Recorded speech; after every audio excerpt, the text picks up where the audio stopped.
అంతర్వేది తీరంలో సముద్రం రంగు మారింది. గోదావరి వరదతో పాటు వచ్చిన వ్యర్థాలతో మురికి కూపంగా మారింది. బీచ్ ప్రాంతం కంపు కొడుతూ ఉండడంతో పర్యాటకులు ఆమడ దూరం నుంచి పారిపోతున్నారు. బీచ్ కి పూర్వ వైభవం తీసుకురావాలంటూ అధికారులకు స్థానికులు విన్నవించుకుంటున్నారు. చూశారుగా, ఇది ప్రఖ్యాతిగాంచిన అంతర్వేది బీచ్. ఇక్కడి నీరు మట్టి రంగులోకి మారిపోయింది. అంతేకాదు, దుర్వాసన కొడుతోంది. ఎప్పుడూ స్వచ్ఛంగా కనిపించే సముద్రపు నీరు ఎందుకు రంగు మారింది? నిత్యం పర్యాటకులతో కిక్కిరిసే అంతర్వేది బీచ్ ఇప్పుడు వెలవెలబోతోంది. ఎప్పుడూ స్వచ్ఛంగా మెరిసే సముద్రపు నీరు ఇప్పుడు మట్టి రంగులోకి మారింది.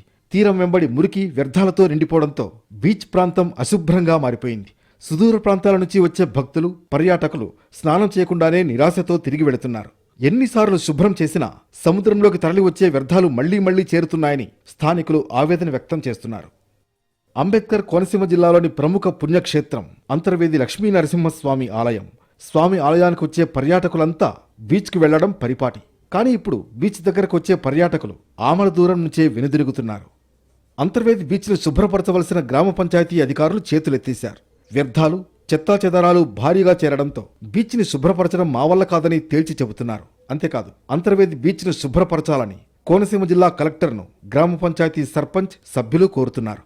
అంతర్వేది బీచ్ ప్రాంతాన్ని పరిశుభ్రంగా మార్చేలా అధికారులు చర్యలు తీసుకోవాలని స్థానికులు కోరుతున్నారు. అప్పుడే ఈ ప్రాంతం పర్యాటక శోభను సంతరించుకుంటుందని చెబుతున్నారు.